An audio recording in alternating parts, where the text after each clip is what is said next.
જય હિન્દ મિત્રો, શાશ્વત કોચિંગમાંથી હું કરીના લહેરુ આપ સૌનું હાર્દિક સ્વાગત કરું છું. કલ્પના કરો, વિશ્વાસ કરો અને હાસિલ કરોની ટેગલાઈન જોડે આજે આપણે આગળ વધવાના છીએ આપણા મેળાના એક ભાગ આગળ. 2 ચેપ્ટર મેં લઈ લીધા છે. 2 મેળાઓ વિશે મેં માહિતી પૂરી પાડી દીધી છે આગલા 2 લેક્ચર્સમાં. તમારે જો બાકી હોય તો એક વખત જોઈ લેજો આગળ. હવે આજે આપણે વાત કરવાના છીએ ત્રીજા મેળા વિશે. કયો મેળો છે? તો કે શામળાજીનો મેળો, કાળિયા ઠાકરનો મેળો, અથવા તો કે એવું કહી શકો કે યંત્ર તંત્ર અને મંત્ર માટેનો મેળો. કઈ રીતે એવું મેં કીધું છે. દરેક વસ્તુ આપણે આજે ડીપ નોલેજ લેશું એટલે ખ્યાલ આવી જશે.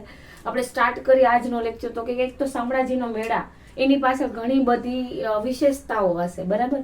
જેમ કે પહેલા તો એ મેળો ક્યારે ભરાય છે, કઈ જગ્યાએ ભરાય છે, કયા દિવસ એમાં મહત્વનો દિવસ ગણાય છે, મેળાની વિશેષતા શું છે, કયા લોકો આવે છે, મેળાનું બીજું કોઈ નામ છે તો કયું નામ છે. અને આ તો એક મતલબ ભગવાનને લગતો મેળો છે, એટલે કયા ભગવાનને લગતો મેળો છે એ પણ જાણવું જરૂરી છે. તો એ જ બધી વસ્તુ કે એ જ બધા ફેક્ટને લઈને હું આવી ગઈ છું તમારી સમક્ષ. તો ચલો ચાલુ કરીએ ફટ. આપણે શું છે શામળાજીનો મેળો, કઈ જગ્યાએ ભરાય છે? તો કે અરવલ્લી જિલ્લામાં મેશ્વો નદીના કિનારે ભરાય છે. સમયગાળો કયો છે? તો કે દેવ ઉઠી 11 થી અને 3 અઠવાડિયા સુધી આ ચાલે છે. કેટલા અઠવાડિયા સુધી? તો કે 3 અઠવાડિયા સુધી ચાલે છે. એમાં મહત્વનો દિવસ કયો છે? તો કે કારતક સુદ પૂનમ. કયો છે? કારતક સુદ પૂનમ એનો મુખ્ય દિવસ ગણવામાં આવે છે. આ મેળો કયા લોકો જોડે સંકળાયેલો છે? તો કે આદિવાસી લોકો જોડે. મતલબ આદિવાસીઓ સૌથી વધારે આ મેળામાં જોવા મળે છે. કયા આદિવાસીઓ? ખાલી ગુજરાતના ના, તો કે 3 રાજ્યના. કયા 3 રાજ્ય? તો કે ગુજરાત, રાજસ્થાન અને મધ્યપ્રદેશ. કયા 3? ગુજરાત, રાજસ્થાન અને મધ્યપ્રદેશ. ત્રણેયના આદિવાસીઓ આ મેળામાં તમને જોવા મળે છે. પછી વિશેષતા શું છે આ મેળાની? તો એક તો આ મેળો શામળાજીનો મેળો છે, ઉપરાંત 3 રાજ્યના આદિવાસીઓ અહીંયા આવે છે. આથી જ આને આદિવાસી મેળા તરીકે પણ ઓળખવામાં આવે છે. કયા મેળા તરીકે? આદિવાસીઓના મેળા તરીકે પણ ઓળખવામાં આવે છે. અને સૌથી વધારે આમાં કયા આદિવાસીઓ જોવા મળે છે?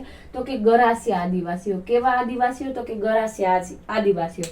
અને શામળાજીના મેળાને કાળિયા બાવાજી પણ કહેવામાં આવે છે. અને કાળિયા ઠાકરનો મેળો, કાળિયા બાવાજીનો મેળો કે આદિવાસીનો મેળો, આ બધા આ મેળાના અલગ અલગ નામ છે. એ સિવાય વિશેષતા શું છે બીજી? તો કે આમાં તો એક તો એવું છે કે શામળાજીમાં જે લોકો અતૂટ વિશ્વાસ અને શ્રદ્ધા રાખે છે એ લોકો અહીંયા આવે છે. અને કારતક સુદ પૂનમના દિવસે, એટલે કે કારતક સુદ પૂનમના દિવસે મેશ્વો નદી કિનારે અહીંયા સ્નાન કરવાને પવિત્ર ગણવામાં આવે છે. કે લોકો ત્યાં સ્નાન કરવા આવે છે, ભજન કીર્તન ગાય છે અને એવું વિચારે છે કે મારા ઈષ્ટદેવ, મારો કાળિયો ઠાકર મારાથી પ્રસન્ન થઈ જશે, મારા શામળાજી મારાથી પ્રસન્ન થઈ જાય છે, એવું માનીને અહીંયા સ્નાન કરે છે.